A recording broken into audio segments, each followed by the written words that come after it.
नमस्कार साथियों, स्वागत है आपका अपने YouTube चैनल पोटेंशियल तैयारी पर।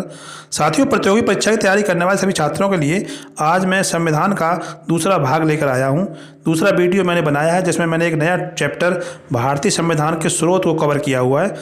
इससे संबंधित प्रश्न अक्सर परीक्षा में आते रहते हैं, तो साथियों सभी प्रश्नों को कवर करने का पूरा प्रयास किया है। साथियों, इससे पहले वीडियो एक जो है मैंने अपलोड कर दिया है चैनल पर, उसे आप जाके देख सकते हैं। और इसके बाद लगातार रोज़ एक वीडियो आपको मिलेगा। पूरा संविधान कवर करवाना है साथियों।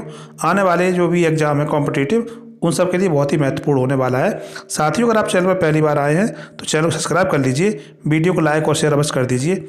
चलिए साथियों, शुरू करते हैं। भारतीय संविधान को उधार का थैला या उधार का संविधान कहा जाता है। साथियों, ये ऐसा इसलिए कहा जाता है कि भारतीय संविधान पर 10 अन्य देशों के संविधानों का प्रत्यक्ष या अप्रत्यक्ष प्रभाव रहा है।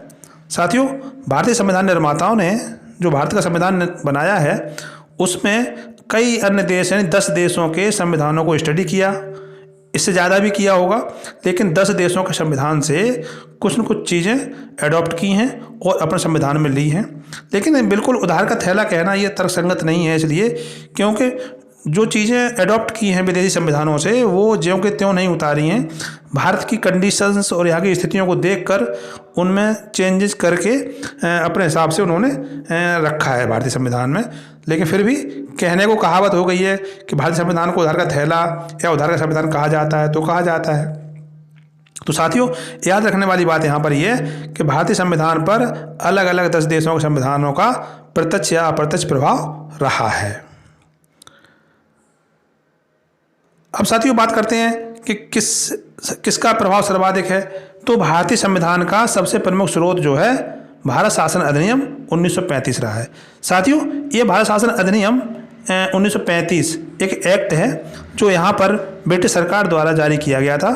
और इस एक्ट से भारतीय संविधान में लगभग 200 अनुच्छेद ऐसे हैं जो बिल्कुल या तो अक्षर से या फिर वाक्य रचना में साधारण परिवर्तन करके संविधान में इन्हें स्थान दे दिया गया है। लगभग 2/3 भाग हमारे वर्तमान संविधान का भारत शासन अधिनियम 1935 से लिया गया है। इसलिए साथियों, अगर यहाँ प्रश्न आता है तो बात ये बनती है कि भारतीय संविधान पर सर्वाधिक प्रभाव किस स्रोत का है।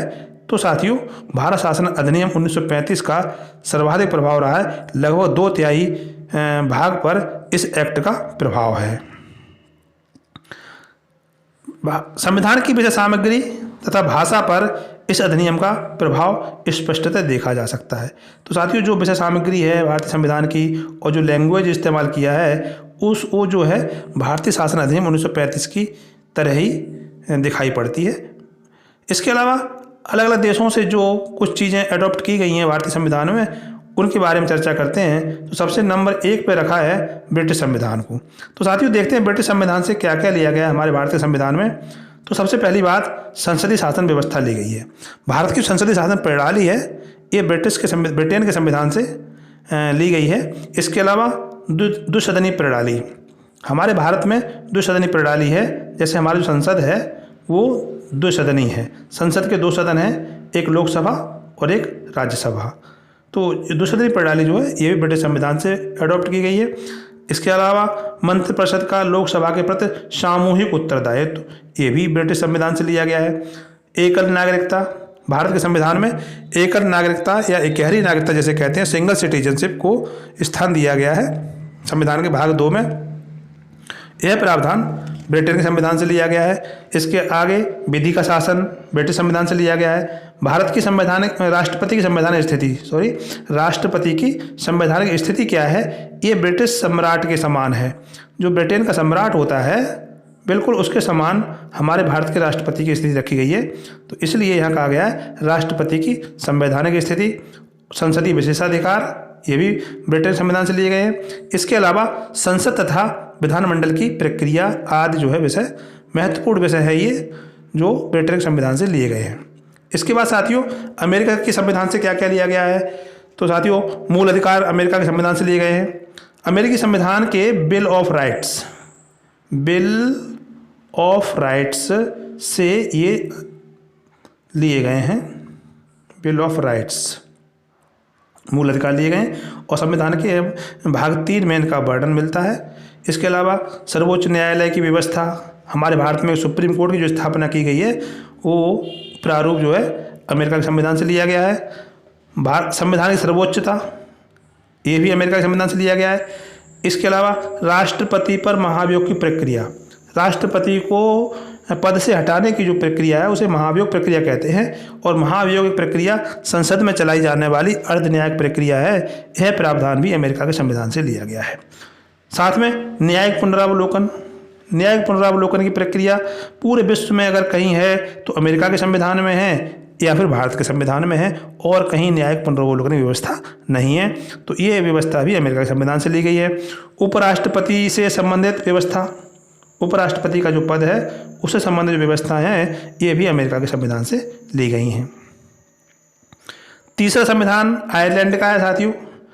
आयरलैंड के संविधान से राज्य के नीति निर्देशक तत्व लिए गए हैं। बहुत ही इंपॉर्टेंट, संविधान के भाग 4 में इनका उल्लेख किया गया है और ये भारत में कल्याणकारी राज्य की स्थापना करने का प्रयास किया गया है इनके द्वारा और साथ में आर्थिक लोकतंत्र भी इनके द्वारा स्थापित करने का प्रयास संविधान निर्माताओं का रहा है। राज्य के नीति निर्देशक तत्व बहुत ही महत्वपूर्ण पार्ट है भारतीय संविधान का और ये आयरलैंड के संविधान से लिया गया है। तो राज्य के नीति निर्देशक तत्व भी साथियों आयरलैंड के संविधान में है और भारत के संविधान में है। पूरे वर्ल्ड में 2 ही संविधानों में ये उल्लिखित है। इसके अलावा राष्ट्रपति के निर्वाचन में निर्वाचक मंडल की जो व्यवस्था है वो आयरलैंड के संविधान से ली गई है। जैसे हमारे भारतीय संविधान में राष्ट्रपति का निर्वाचन कैसे होगा, राष्ट्रपति के निर्वाचक मंडल में कौन कौन शामिल होंगे, तो वो व्यवस्था जो है वो आयरलैंड के संविधान से ली गई है। जैसा कि बताते चलें कि राष्ट्रपति के निर्वाचन में संसद के दोनों सदनों के सभी निर्वाचित सदस्य और राज्यों के विधानसभाओं के तथा केंद्र शासित प्रदेशों की विधानसभाओं के सभी निर्वाचित सदस्य भाग लेते हैं, जब विधान परिषद के सदस्य इसमें भाग नहीं लेते हैं। तो ये व्यवस्था आयरलैंड के संविधान से ली गई है, निर्वाचक मंडल कैसे बनेगा। इसके अलावा राज्यसभा में विशिष्ट व्यक्तियों के मनोनयन की प्रणाली भी आयरलैंड के संविधान से ली गई है। जैसा कि बताते चलें राज्यसभा में राष्ट्रपति द्वारा 12 विशिष्ट व्यक्तियों का मनोनयन किया जाता है, 12 सदस्य मनोनीत किए जाते हैं। तो ये व्यवस्था आयरलैंड के संविधान से ली गई है। इसके आगे है ऑस्ट्रेलिया का संविधान। ऑस्ट्रेलिया संविधान से क्या क्या लिया गया है, तो देखिए केंद्र राज्य संबंध लिए गए हैं। केंद्र और राज्यों के बीच में क्या संबंध रहेगा और शक्तियों का विभाजन कैसे किया जाएगा, ये व्यवस्था ऑस्ट्रेलिया के संविधान से ली गई है। समवर्ती सूची ही इसका मुख्य उद्देश्य है। समवर्ती सूची जो 3 सूचियाँ भारत के संविधान में है, संघ सूची, राज्य सूची और समवर्ती सूची, तो समवर्ती सूची ऑस्ट्रेलिया के संविधान से ली गई है। बहुत बार परीक्षा में पूछी भी गई है। उद्देशिका की भावना और संसद के दोनों सदनों की संयुक्त बैठक का प्रावधान ऑस्ट्रेलिया के संविधान से लिया गया है। इसके बाद आता है कनाडा का संविधान। कनाडा के संविधान से साथियों संघात्मक व्यवस्था ली गई है। भारत में संघात्मक शासन प्रणाली है, संघात्मक शासन प्रणाली है। यह प्रणाली कनाडा के संविधान से ली गई है। इसके अलावा केंद्र की अवशिष्ट शक्तियाँ, केंद्र द्वारा राज्य के राज्यपालों की नियुक्ति का प्रावधान भी कनाडा के संविधान से लिया गया है। भारत के जो 28 राज्य हैं और इन 28 राज्यों में जो राज्यपालों की नियुक्ति की जाती है और किस प्रकार से की जाएगी, कौन करेगा, ये सारा प्रावधान कनाडा के संविधान से लिया गया है। इसके बाद आता है दक्षिण अफ्रीका का संविधान। तो साथियों दक्षिण अफ्रीका के संविधान से संविधान संशोधन की प्रक्रिया ली गई है। संविधान संशोधन की प्रक्रिया का उल्लेख भारतीय संविधान के भाग 20 में और अनुच्छेद 368 में दिया गया है और ये प्रावधान दक्षिण अफ्रीका के संविधान से लिया गया है। इसके आगे है जापान का संविधान। जापान के संविधान से विधि द्वारा स्थापित प्रक्रिया का प्रावधान लिया गया है। विधि द्वारा स्थापित प्रक्रिया कई बार परीक्षाओं में आया है। विधि द्वारा स्थापित प्रक्रिया का प्रावधान किस देश के संविधान से लिया गया है, साथियों आप आराम से बता दीजिएगा कि जापान के संविधान से लिया गया है। इसके आगे चलते हैं पूर्व सोवियत संघ, जिसे वर्तमान में रूस कहते हैं। तो साथियों ये प्रावधान रूस के संविधान से जो प्रावधान लिया गया है वो है मूल कर्तव्य। मौलिक कर्तव्य कहते हैं, फंडामेंटल ड्यूटीज़ कहते हैं इनको। तो मूल कर्तव्यों का प्रावधान पूर्व सोवियत संघ या वर्तमान रूस के संविधान से लिया गया है और है मूल संविधान में हमारे मूल कर्तव्य नहीं थे। इन्हें 42 में संविधान संशोधन द्वारा संविधान में जोड़ा गया। एक नया भाग 4 का जोड़ा गया और उसमें एक नया अनुच्छेद 51 का जोड़ा गया और उसमें 51 का अनुच्छेद के अंतर्गत प्रारंभ में 10 मूल कर्तव्य जोड़े गए, लेकिन वर्तमान में 11 मूल कर्तव्य भारत के संविधान में हैं और मूल कर्तव्यों की अवधारणा जो है रूस के संविधान से ली गई है। इसके आगे जर्मनी का संविधान है।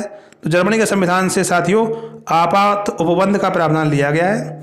आपात उपबंध का प्रावधान जो है भारत की संविधान के भाग 18 में उल्लिखित हैं और इसमें राष्ट्रपति को जो आपातकालीन शक्तियों का उल्लेख इसी भाग में है, जिसमें 352 अनुच्छेद, 356 अनुच्छेद और 360 अनुच्छेद ये आपातकालीन शक्तियां प्रदान करते हैं राष्ट्रपति को। और साथियों अंतिम जो है वो फ्रांस का संविधान है। फ्रांस के संविधान से गणतंत्र जो है वो का प्रावधान लिया गया है। हमारा देश जो है गणतंत्र घोषित किया गया है। गणतंत्र का तात्पर्य ये होता है जिस भी राज्य का जो चीफ होता है, प्रमुख होता है, राज्य प्रमुख होता है, वो निर्वाचित होता है तो वो देश गणतंत्र कहलाता है। तो भारत का जो चीफ है, भारत का जो अध्यक्ष है, प्रेसिडेंट है, यानी राष्ट्रपति हैं, वो निर्वाचित होते हैं। इसीलिए भारत को गणतंत्र घोषित किया गया है और भारत जो है 26 जनवरी 1950 को गणतंत्र घोषित किया गया था। तभी से इसे हम 26 जनवरी को गणतंत्र दिवस भी मनाते चले आ रहे हैं। इसके अलावा प्रस्तावना जो है संविधान का, कल वीडियो आएगा प्रस्तावना वाला, तो उसमें आप समझेंगे प्रस्तावना में स्वतंत्रता, समानता, बंधुत्व के जो आदर्श हैं वो भी फ्रांस के संविधान से लिए गए हैं। साथियों अगर अभी तक आपने चैनल सब्सक्राइब नहीं किया है तो कृपया करके चैनल सब्सक्राइब कर लें और वीडियो को लाइक और शेयर अवश्य कर दें। धन्यवाद।